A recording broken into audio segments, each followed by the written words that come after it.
लूका की इंजील 18 का पहली आयत से। फिर उसने इसके विषय में कि नित्य प्रार्थना करना और हियाव ना छोड़ना चाहिए। उनसे ये दृष्टांत कहा, किसी नगर में एक न्यायी रहता था जो ना परमेश्वर से डरता था और ना किसी मनुष्य की परवाह करता था। उसी नगर में एक विधवा भी रहती थी जो उसके पास आकर कहा करती थी, मेरा न्याय चुकाकर मुझे मुद्दई से बचा। कुछ समय तक तो वह ना माना, परंतु अंत में मन में विचार कर कहा, यज्ञ भी मैं ना परमेश्वर से डरता और ना मनुष्यों की कुछ परवाह करता हूँ, तो भी ये विधवा मुझे सताती रहती है, इसलिए मैं उसका न्याय चुकाऊंगा। कहीं ऐसा ना हो कि घड़ी घड़ी आकर अंत को नाक में दम करे।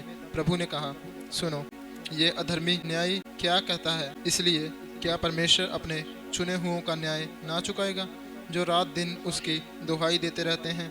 क्या वह उनके विषय में देर करेगा?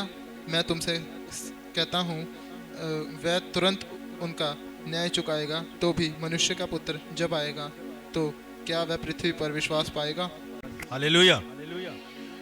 अभी हमने 3 जगह से परमेश्वर के वचन को हमने पढ़ लिया है।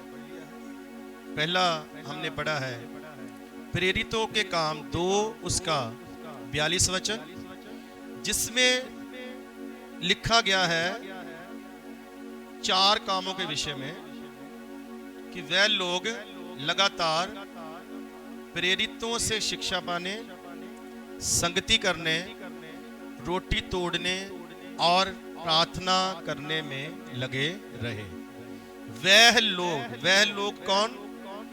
जो सबसे पहली दफा पवित्र आत्मा को पाने के बाद, पेंतेकोस्त के दिन के बाद, परमेश्वर के दास पतरस के द्वारा पहला वचन सुनने के द्वारा जिन लोगों ने विश्वास कर लिया, उन लोगों के विषय में हमने अभी यहाँ पर पढ़ा है। जिन लोगों ने विश्वास कर लिया, जब वचन सुना, उनके जो मन है वो सिद्ध गए, उनके मन कायल हुए और पवित्र आत्मा ने उन्हें प्रेरा और उन्होंने विश्वास कर लिया।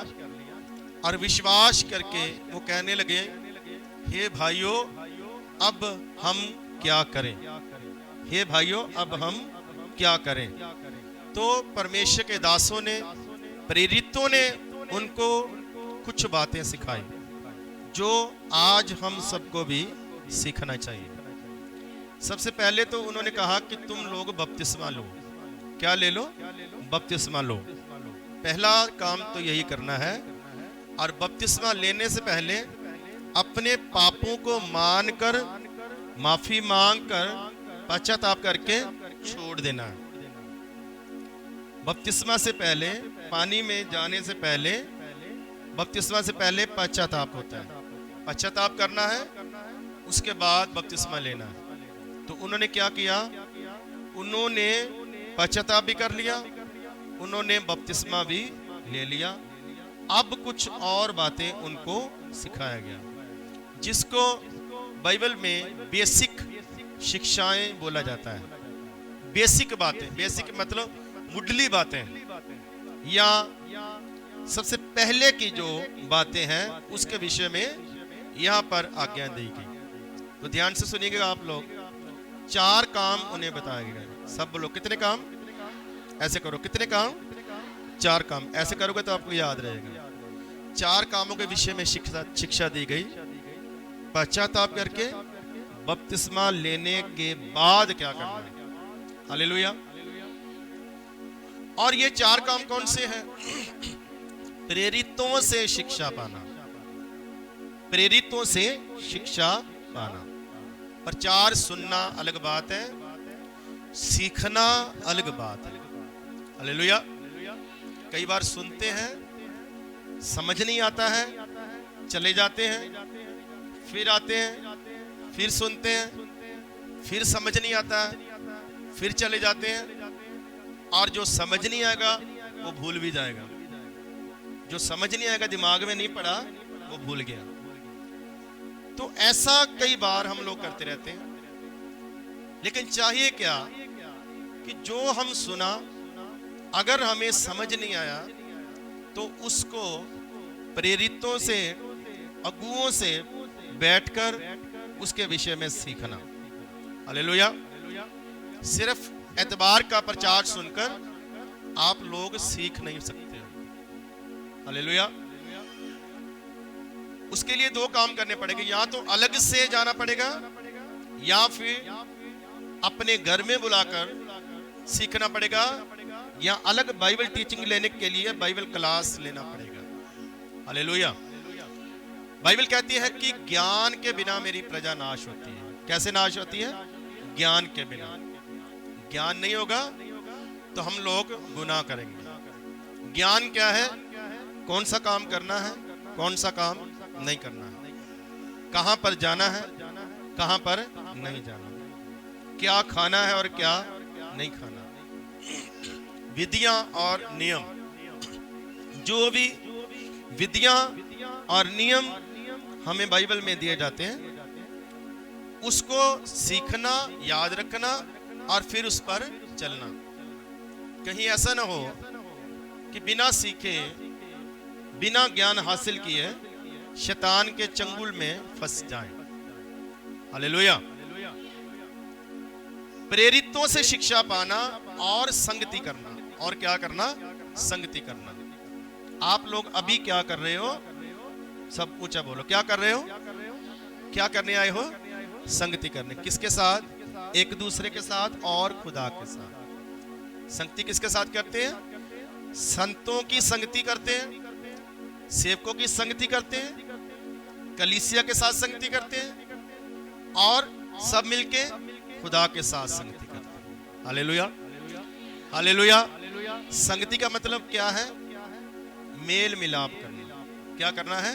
मेल मिलाप करना। हालेलुया। अब संगति में आके करना क्या, वो अलग बात। शिक्षा पाना और संगति करना। कितनी बार मसीह लोगों ने रिवाज बना दिया, हफ्ते में एक बार। हफ्ते में कितनी बार? एक बार। ये कौन सा नियम था? ये नियम था पुराना नियम। ये थी पुरानी व्यवस्था कि वो दिनों में या हफ्ते में एक बार, या कोई जैसे खास त्योहार आ गया, कोई खास स्पेशल दिन आ गया, तब वो संगति करने के लिए जाते थे। लेकिन ये पुराना नियम है, पुरानी व्यवस्था है। पुरानी व्यवस्था में सब्बत के दिन की आज्ञा दी गई कि सब्बत के दिन को याद रखना, सब्बत के दिन का आदर करना, सब्बत के दिन में परमेश्वर के पास जाना और संगति करना और प्रभु का वचन सुनना, तारीफ करना, धन्यवाद करना और भेंटों को चढ़ाना, बलिदानों को चढ़ाना, नजरानों को परमेश्वर के सामने पेश करना। हालेलुया। ये काम थे। लेकिन नया नियम अलग कहता है। नया नियम में इब्रानियों की पत्री में लिखा है, अंत के दिन हैं, प्रभु जल्दी आने वाले हैं, इसलिए संगति करने से बाज मत आओ। इकट्ठे होने से बाज मत आओ, मतलब इकट्ठे होते रहो। कोई भी बहाना हो, कोई भी तरीका हो, कारण हो चाहे ना कारण हो, संगति करते रहो। हालेलुया। सारे बोल सकते हैं, क्या करते रहो। लेकिन नया नियम कुछ और कहता है। जब नया नियम की कलीसिया बनी, आप लोग जरूर पढ़ना घर में जाकर, प्रेरितों के काम 2 बाब से आप लोग पढ़ना, कैसे कैसे उन लोगों ने प्रार्थना की, कैसे कैसे पतरस ने प्रचार किया, कैसे कैसे लोगों ने बपतिस्मा लिया और कैसे कैसे वहां पर कलीसिया बनती गई। हालेलुया। और वहां पर आप सीखेंगे और वहां पर आप देखेंगे, बाइबल में लिखा, कलीसिया रोज भवन में इकट्ठी होती थी। क्या करती थी कलीसिया? रोज भवन में इकट्ठी होती थी। रोज। आज हम प्रतिदिन की बात कर रहे हैं। कौन सी बात कर रहे हैं? प्रतिदिन। हालेलुया। जिस प्रकार खाना प्रतिदिन खाते हैं, अपनी सफाई प्रतिदिन करते हैं, घर की सफाई प्रतिदिन करते हैं। हालेलुया। कुछ काम हम रोज करते हैं। इसी प्रकार जो बेसिक चीजें हैं, बेसिक बातें हैं, इसको बाइबल प्रतिदिन करने के लिए कहते हैं। तो पुराने नियम में संगति एक बार था हफ्ते में, लेकिन नए नियम में संगति एक बार नहीं था। नए नियम में बार बार था, हर रोज था। लेकिन क्या हुआ, अगुए ने या कुछ लोगों ने फिर से वो पुराने वाला कानून चला दिया कि हफ्ते में एक बार क्या करना है, इकट्ठे होना है। सब बोले हालेलुया। लेकिन नए नियम की पहली कलीसिया ऐसे नहीं थी, वो रोज इकट्ठे होते थे। फिर रोज इकट्ठे होकर भी उनका जैसे भूख प्यास नहीं मिटती थी। उसके बाद लिखा है वो घरों में भी संगति होती थी। जो उनके बीच में जो दास लोग हैं, प्रेरित हैं, वो घरों में भी जाया करते थे उनको और सिखाने के लिए। हालेलुया। कितनी बातें हो गई, प्रेरितों से शिक्षा पाना, संगति करना, और नंबर 3 रोटी तोड़ना। नंबर 3 क्या है, रोटी तोड़ना। रोटी तोड़ना प्रभु भोज के विषय में यही शिक्षा है, प्रभु भोज लेना। और नंबर 4 है प्रार्थना करना। नंबर 4 क्या है, प्रार्थना करना। और अभी प्रार्थना के विषय में हमने पहला थस्सलुनीकियों 5 उसकी 17 में भी पढ़ा था कि निरंतर प्रार्थना में लगे रहो।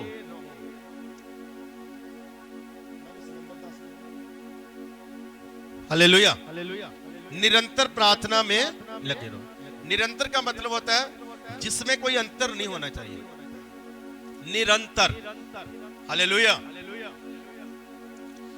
जिस प्रकार जो हमारी सांसें हैं वो निरंतर चलती हैं, हमारा हृदय जो है वो निरंतर धड़कता है, हमारी नब्ज जो है वो निरंतर चलती है।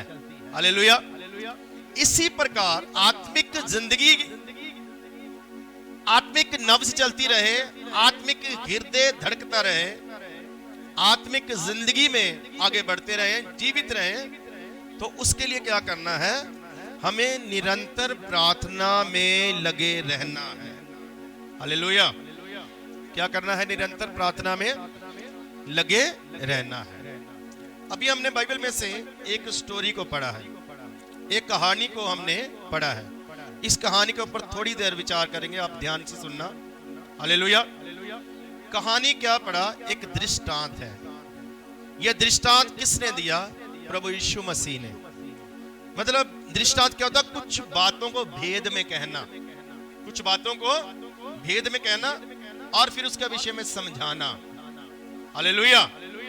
तो प्रभु यीशु मसीह एक दृष्टांत देते हैं कि एक हाकिम था, बेइंसाफ हाकिम, सख्त दिल वाला हाकिम, पत्थर दिल वाला हाकिम, अन्यायी हाकिम, जो सही से न्याय नहीं करता है। हालेलुया। जिसके विषय में लिखा है कि उसको ना परमेश्वर का खौफ है, और जिसके विषय में लिखा है ना उसको मनुष्यों का भय है। आप समझ रहे हैं वचन को कि नहीं? ऐसा आदमी जो किसी रुतबे पर बैठा है, और रुतबा क्या है कि वो न्याय कर सकता, वो न्यायी है। हालेलुया। लेकिन वो न्यायी जो है वो अच्छा नहीं है, उसको डर ही नहीं किसी का, ना खुदा का, परमेश्वर का, ना लोगों का कोई डर नहीं। उसके पास एक विधवा जाती है, ध्यान से सुनना आप लोग। एक विधवा जाती है, बार बार उससे कहती है मेरा बदला ले दे, या इसको आप संक्षेप में समझ सकते हैं, मेरा न्याय कर दे, मेरा न्याय कर दे, मुझे न्याय दिला दे, ऐसा कह सकते हैं, मुझे न्याय दिला दे। तो वो जब जाती थी, अब वो विधवा है, ना उसके साथ कोई जाता है, ना उसके पास पैसा है, ना उसके साथ कोई पावर है उसके पास। वो जाती है तो बहाने से, जैसे आजकल भी कई लीडर करते हैं ना, आप लोगों ने देखा है, कई नेता कई लीडर करते हैं, तो वो बहाने से क्या कर देते हैं जी, वो बिजी हैं जी, आज नहीं मिल सकते। कई बार होते हैं अंदर ही है ऑफिस में, तो वो कई बार कहते जी आप कल आ जाओ, आप अगले हफ्ते आ जाओ। तो ऐसा करके कई बार टाइम खराब करते हैं। लेकिन इस विधवा के विषय में खुद यीशु मसीह कहते हैं कि वो विधवा रोज चली जाती थी। कैसे जाती थी वो? रोज, वो हफ्ते में एक बार नहीं जाती थी। ये खुद प्रभु यीशु मसीह सुना रहे हैं ये दृष्टांत। प्रभु कहते हैं वो रोज चली जाती थी, और जब बहुत चिर हो गया बहुत समय गुजर गया, काफी टाइम हो गया, तो कई बार वो उसके आने से पहले पहुंच जाती थी। वो देखता था इधर बैठी है, वो सीधा चले जाता था। अब धीरे धीरे उसको शर्मिंदगी होने लग गई। अब क्या करता है वो, उसके एक दिन मन में आया कि मैं इसका न्याय चुका दूंगा, इसको न्याय दिला दूंगा। वो उसने इसलिए नहीं कहा कि उसके मन में दया आ गई या वो बदल गया, ऐसा कुछ नहीं हुआ, वो जैसा था वैसा ही है। उसने कहा ये बार बार आकर मेरा सर खा रही है, ऐसा ना हो कि बार बार आके और मेरा क्या करे, सर खाए, मेरा दिमाग खराब करे। तो मैं समझ लो पीछा छुड़ाने की बात है, ये पीछा छुड़ाने के लिए मैं क्या करूंगा, इसका न्याय चुका दूंगा, मैं इसका बदला ले दूंगा, हालेलुया, या इसको न्याय दिला दूंगा। क्यों सुनी गई? इसलिए नहीं सुनी गई कि वो बदल गया, अच्छा बन गया। इस कारण हुआ कि वो स्त्री ने बार बार जाकर रोज जाकर उसको क्या कर दिया, तंग कर दिया। तो प्रभु यीशु मसीह कह रहे हैं, अगर रोज जाने से रोज कहने से एक पत्थर दिल पिघल सकता है, एक बेइंसाफ हाकिम उसके मन में आ सकता है कि चलो मैं इसका काम करवा दूंगा। तो परमेश्वर कहते हैं, वो जो न्यायी परमेश्वर है, वो जो भला परमेश्वर है, वो जो दया करने वाला परमेश्वर है, अगर बार बार जाने से ये बंदा उस स्त्री का न्याय चुकाने के लिए तैयार हो गया, अगर आप लोग बार बार जाते हो उसके पास, तो वो परमेश्वर आप लोगों की कैसे दुहाई नहीं सुनेगा, हालेलुया। और इस दृष्टांत का मीनिंग क्या बाइबल में बताया गया, इसका विषय लिखा गया है, प्रार्थना में लगे रहो, सुस्ती ना करो। प्रार्थना में लगे रहना, सुस्ती ना करना। इस चीज को सिखाने के लिए प्रभु यीशु मसीह ने ये दृष्टांत दिया। तो मैं आपसे कहना चाहता हूं, अगर आपके जीवन में सब कुछ है लेकिन दुआ नहीं है, तो आपके पास सिर्फ दुआ नहीं, आपके पास समझ लो खुदा नहीं है, समझ लो आपके पास खुदा की संगति नहीं है, समझ लो आपके पास परमेश्वर नहीं है, हालेलुया। अगर हमारे जीवन में प्रार्थना के टाइम सुस्ती आती है, कौन से टाइम?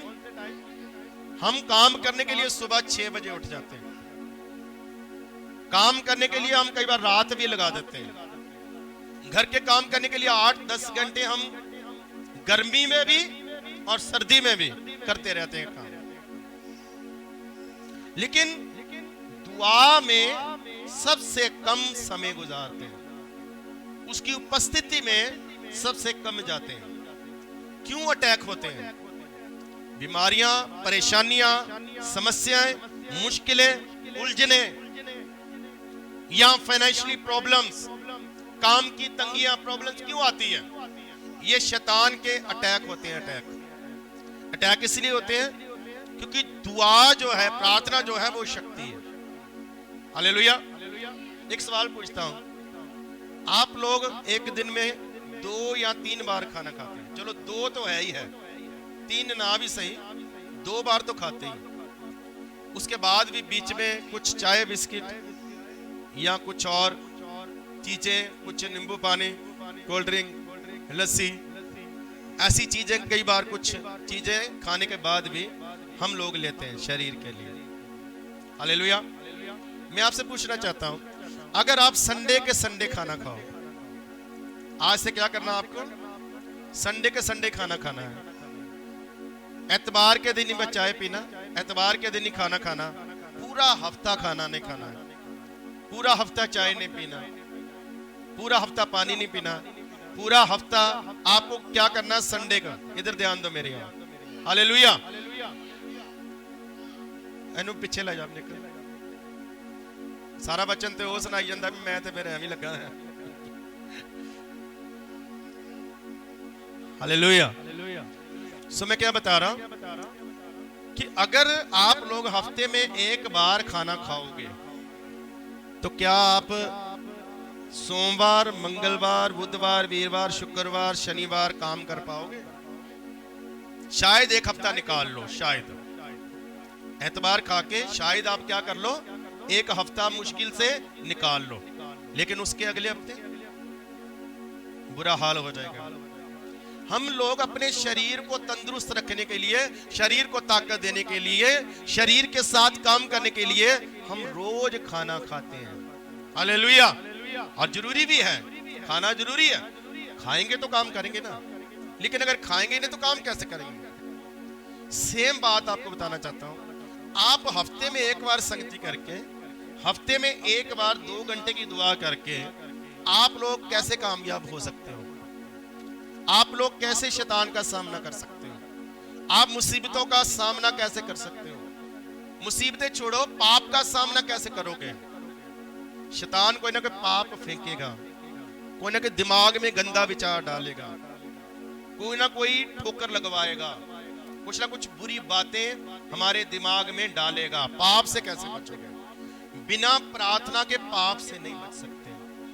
बिना प्रार्थना से शैतान के, दुश्मन के वार से नहीं बच सकते हैं। हालेलुया। तो हफ्ते में एक बार संगति करके, एक बार दुआ करके, या ज्यादा से ज्यादा खाने के ऊपर प्रार्थना कर लिया आधे मिनट का, या सोते समय, सोने से पहले चलो जी 2 मिनट बैठे, प्रभु धन्यवाद, धन्यवाद सारे दिन के लिए, धन्यवाद, ये वो सारा कुछ करके चलो जी। हमें सुबह उठे, फिर 2 मिनट बैठे, प्रभु धन्यवाद सारी रात के लिए, धन्यवाद, चलो जी।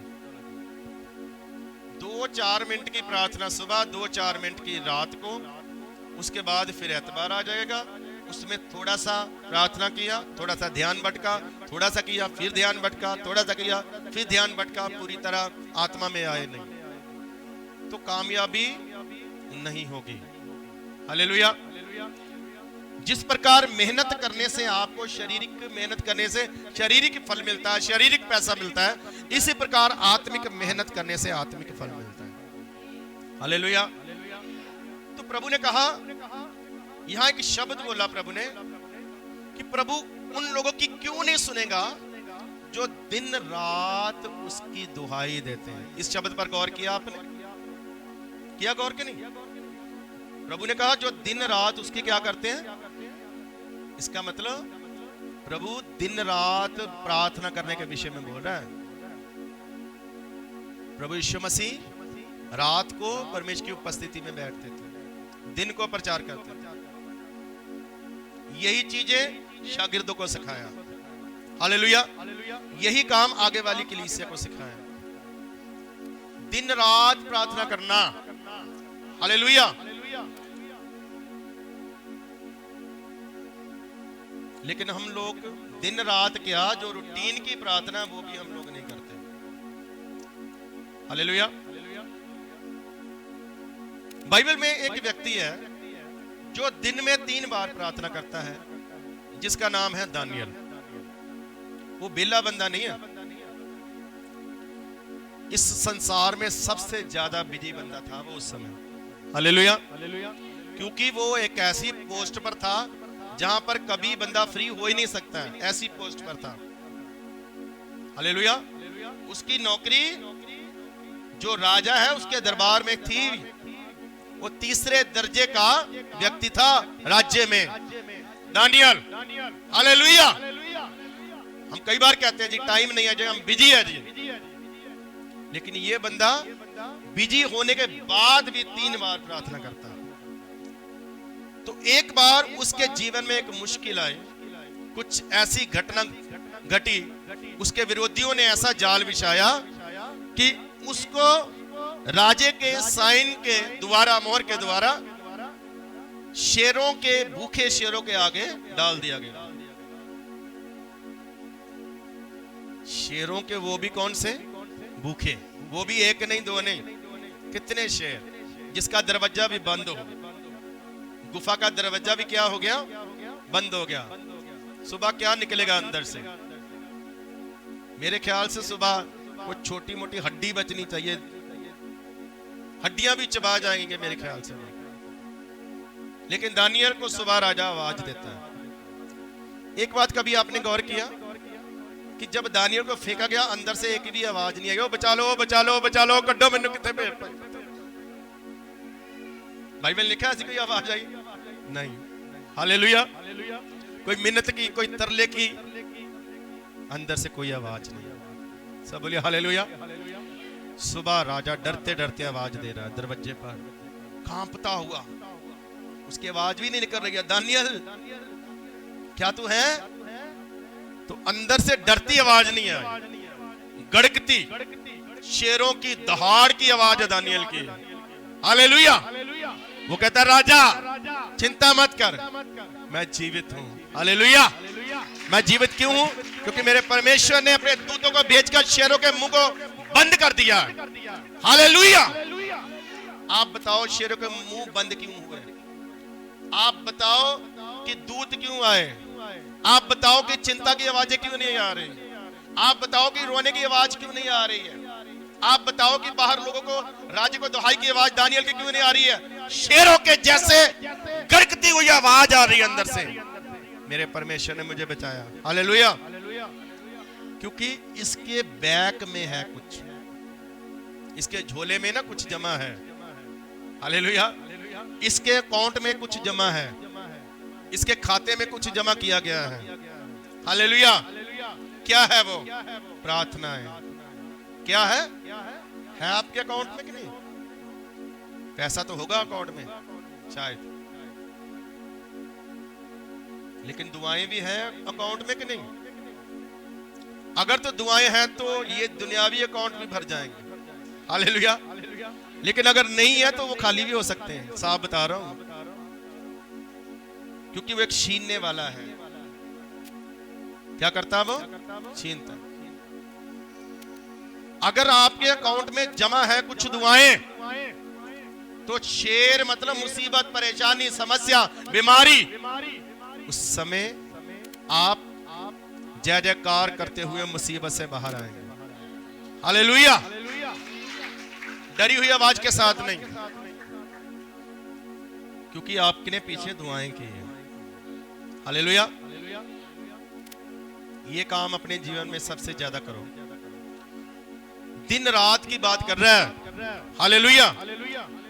अच्छा, जब दानियल को शेरों की मांद में फेंका गया तो दूत उस समय नहीं आए, दूत पहले से थे।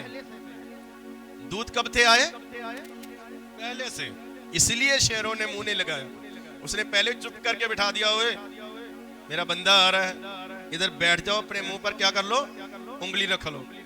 हालेलुया। और हिलना नहीं इधर से जब तक वो इधर रहेगा।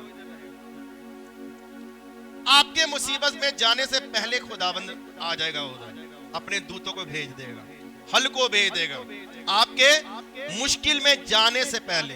मैं ये नहीं कह रहा हूं कि दानियल को मुश्किल से बचा लिया गया, नहीं बचाया गया। अगर बचा लिया गया होता तो आज मैं उसका प्रचार न कर रहा होता। कई बार मुसीबत में जाने देता है, समस्या में जाने देता है, परेशानी में जाने देता, कठिनाई में जाने देता है, लेकिन वो जयवंत के साथ बाहर ले आता है, बड़ी गवाही बनाकर। हालेलुया। बड़ी गवाही शेरों की मांदों के अंदर जाकर जीवित बचने से है। ये नहीं कि बाहर से हल हो गया, किसी ने सिफारिश कर दी दानियल बच गया, ऐसा नहीं। हालेलुया। कोई बात नहीं। अगर तो आजमाइश है तो जाने दो, लेकिन अगर सजा है तो तौबा करो। हालेलुया। प्रार्थना अकाउंट में होनी चाहिए। अभी प्रभु ने कहा था जो दिन रात मेरी दुहाई देते हैं। आप अगारे सी जेड़े जाग जाग करते ने दुआ, कदे ना दुखी होने। जाग जाग मोबाइल चला लेते हैं, जाग जाग नाटक देख लेते हैं, एपिसोड सास बहू वाले, जाग जाग पिक्चर देख सकते हैं, जाग जाग बातें कर सकते हैं, लेकिन जाग जाग दुआ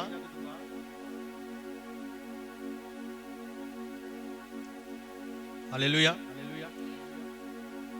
प्रभु ने कहा जो दिन रात मेरी दुहाई देते हैं। अभी दानियल की प्रार्थना उसी समय सुनी गई, सुनो ध्यान से। लेकिन एक बार ऐसा हुआ कि दानियल को 21 दिन लग गए, उत्तर नहीं आया। कितने दिन लग गए? 21 दिन। तो ऊपर से फरिश्ता आके कहता है दानियल आ गया हूं मैं। वो कहता है लेट क्यों आया? वो कहता है भाई साहब चला तो मैं पहले दिन से ही, जब तू प्रार्थना करने में बैठा मैं तब से ही निकला हूं। मैंने नहीं देरी की, खुदा ने भी नहीं देरी की, लेकिन एक रुकावट डालने वाला है, रोकने वाला भी है, एक आपकी दुआओं को रोकने वाला भी। ये बात अक्सर दिमाग में रखना। हालेलुया। तो फिर आप कहोगे कि तरीका भी बताओ बचना कैसे? तरीका है कि लगे रहो। तरीका क्या है? नहीं सुनी गई तो भी लगे रहो, नहीं जवाब आया तो भी लगे रहो, नहीं कुछ हुआ लगे रहो, नहीं कुछ हुआ लगे रहो, नहीं कुछ हुआ लगे रहो। प्रभु लगे रहने के लिए ही ये दृष्टांत दिया कि प्रार्थना में क्या करो? बस लगे रहो। हालेलुया। दानियल को उसने कहा मुझे रोका गया। अच्छा, इसका भेद ये है, अगर दानियल बीच में से उठ जाता ना तो उसका उत्तर कभी ना आता।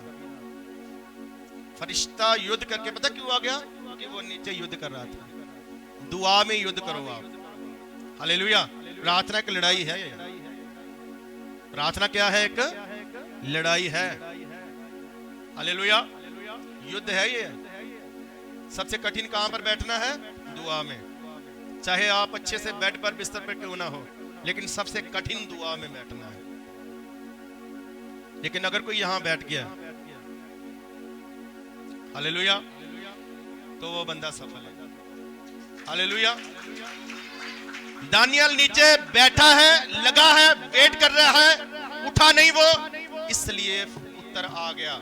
अगर बीच में से उठ जाता, ढीला बन जाता, सुस्त हो जाता, कमजोर हो जाता, तो आज मैं उसकी कहानी ना बताता, उसको उत्तर ना मिलता। हालेलुया। आप समझ रहे हो कि ऊपर से ही जा रहा है?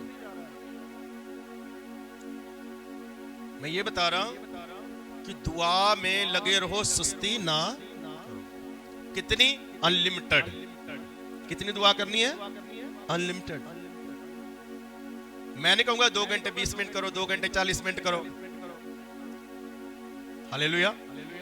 जितनी ज्यादा हो सकती है, जितनी ज्यादा हो सकती है। हालेलुया।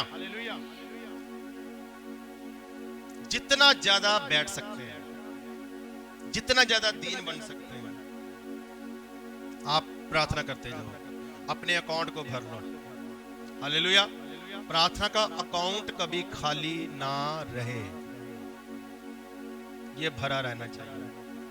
सब बोलिए हालेलुया। और प्रार्थना ऐसी चीज है, ये सब खाली चीजों को भर देगी।